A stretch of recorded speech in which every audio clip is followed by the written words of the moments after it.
Okay, everybody, yeah, what's up? And we're back with another episode of Cherokee Shuffle Analysis. So this time we're gonna analyze my break that I go up the neck.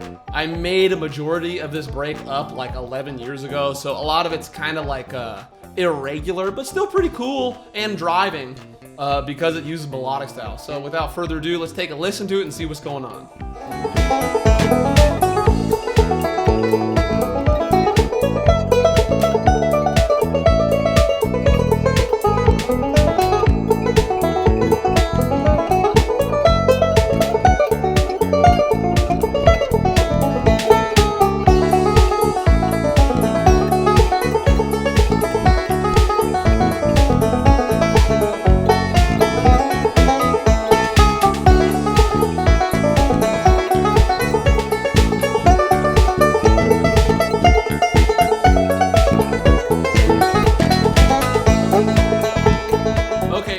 This measure 24 ends the first break and goes straight into the second break, which goes like this.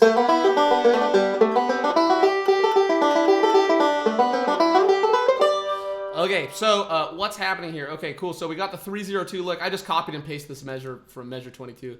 I added this extra measure in so the top of the A part is right on the leftmost measure. I like to have my table edit oriented, so there's 4 measures per stanza. Okay, so that being said, yeah, we start with the 3-0-2 lick. It has that. It's kind of like a variation of the 3-0-2 lick because it has that. Instead of a middle reverse, it actually has an alternate middle roll. Just has a different aesthetic. Okay, cool. So now this lick right here. Yeah, that one, it's really good to get into melodic breaks. Or likewise, I used to play like breaks.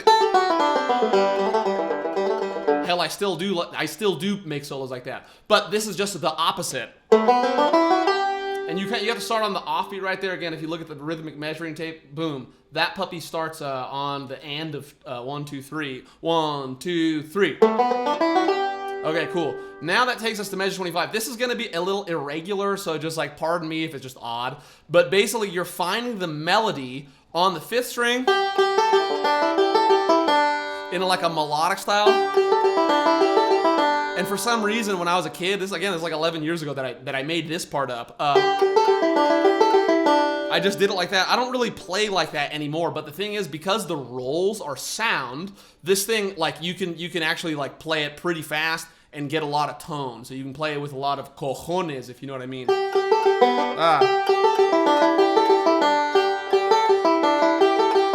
Again, the thing to look for is like that like little forward backward roll, you know.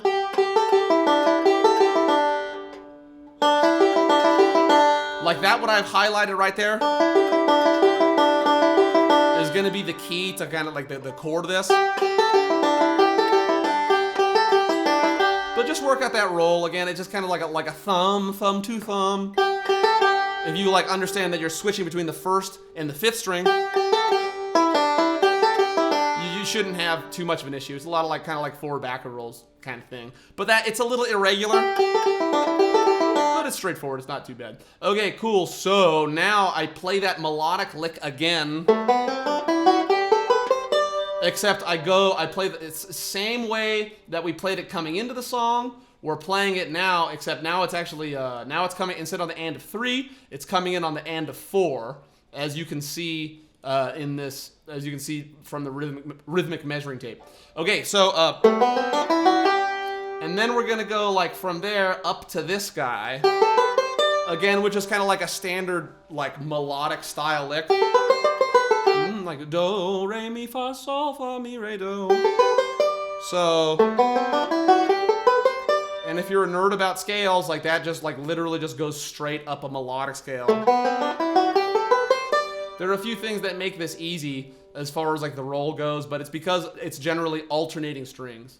I'll let you figure out the roll. Okay, so cool. Now we have like this little thing, which is kind of like a passage.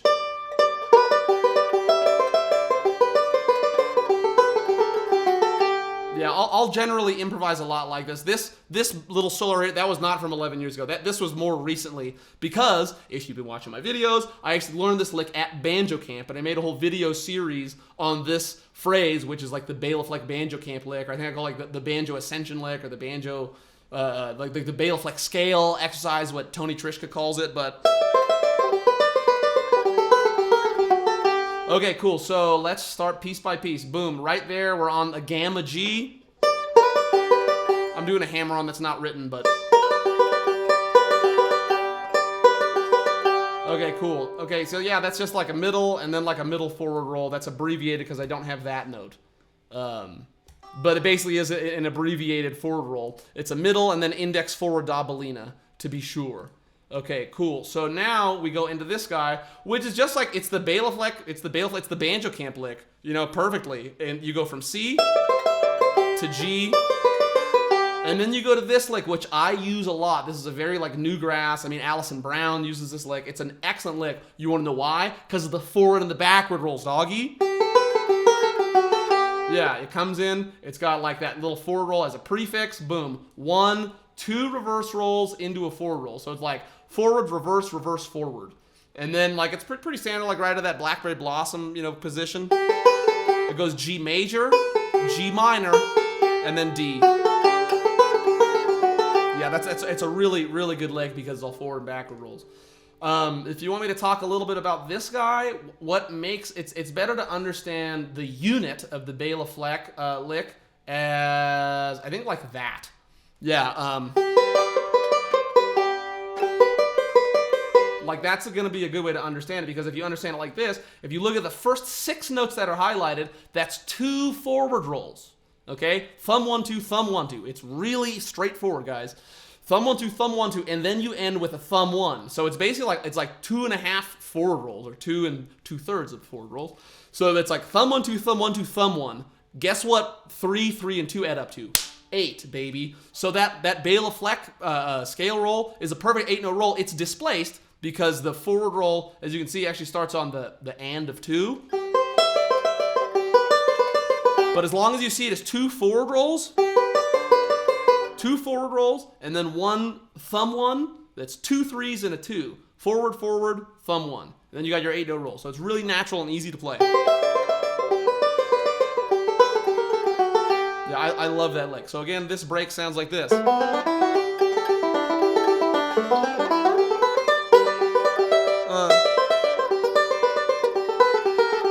The cool thing about this is it's very improvisable. Okay, cool. So the next time I do the same thing, I play that lick all the way up to there. That's all the same, you know.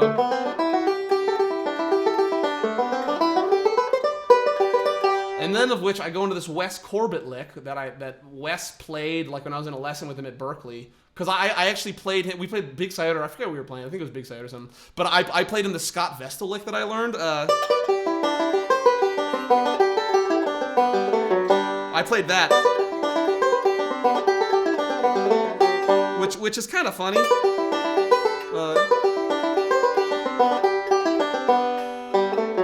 kind of like it gets you like your index on the downbeat, so it kind of that particularly disorients me. But Wes, when I played that, Wes played like this in response,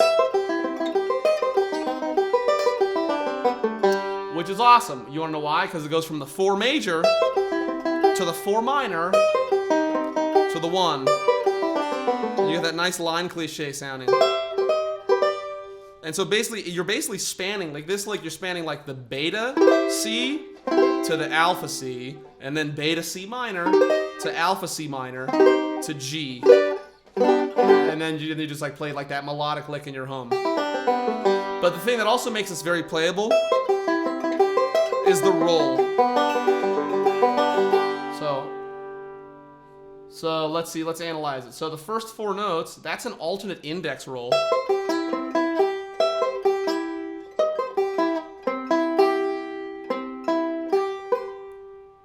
It's actually this roll right here is an alternate index roll. It's middle index, thumb index, and the next 4 notes is thumb index, thumb index. So then it's like thumb 1, thumb 1. So it's an alternate index and then thumb 1, thumb 1.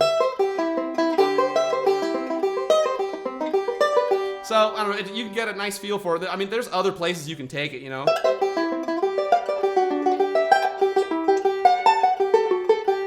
I don't know, but I'll leave that up to you guys. So anyways, yeah, and then you end with that, melodic lick. Okay, so, what's happening now?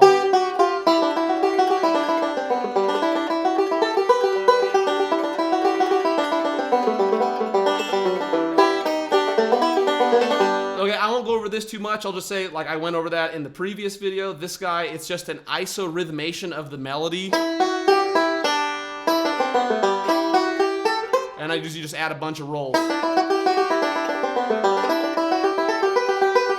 Of which are either going to be like alternate rolls or directional rolls. And then like that Foggy Mountain Breakdown, yo, it's like really puts the cheese on the cracker. Puts wind in my sails and melts my butter. Okay, let's keep going. Okay, so what happens the second time through the B part? Let's see this.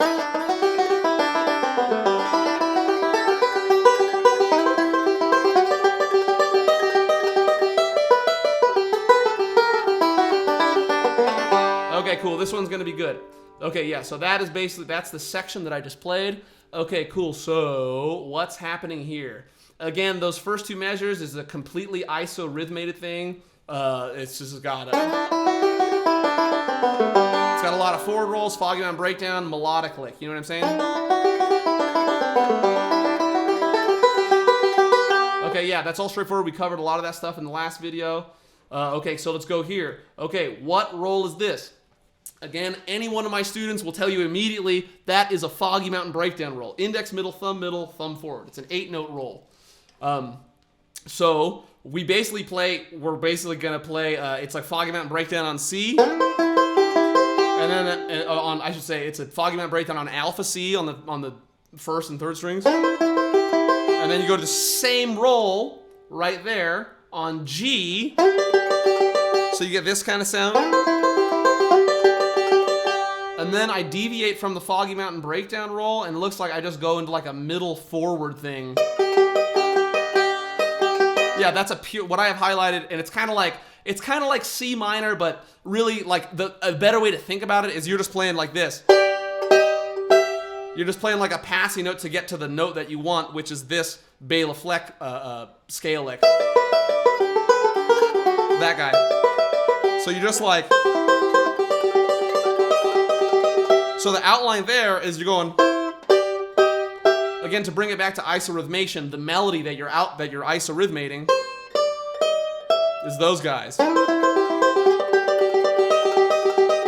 You can add more notes to that if you want. But that's gonna get more complicated. But that's a secondary dominant. That's a 5 of that 6 minor. Would be like a B7. If you can think that fast, but in this case I didn't. I just went C, and then I could have you could have that, yeah. Anyways, but I didn't. But anyways, to analyze the rolls again, that's 2 Foggy Mountain. That measures 2 Foggy Mountain Breakdown rolls into a middle forward on that that chord with the substitution. It's kind of like a B7, but remember, it's just the part of the line cliche. Okay, cool. And then we go, boom, right into the Bela Fleck scale. That's a middle forward, thumb one. And this guy, boom, right into that Allison Brown lick. Right, that guy, the G major, G minor. It's forward, backward. The forward, backward. And then you got this double forward, kind of like that Blackberry Blossom guy, into that reverse roll. Fuck, I can't, yeah, and that's a slammer, dude. You play that at the jam, everybody's gonna be like, yeah, man, yeah. It's a good lick, and you can use it in a bunch of bluegrass stuff. Yeah. So did I cover that roll again? It's like, boom, you got that. You got a forward, and then reverse, and then reverse. Remember, it's important to like understand the concept of the pivot note, because say for instance, like this reverse roll and this forward roll have a pivot note. That pivot note is contained both in the reverse roll and the forward roll. So that being said, that'll end this video that's basically analyzing my up the neck break to Cherokee Shuffle. I hope you enjoyed it, and I'll see you in the next one. Bye, guys. I love you. Peace.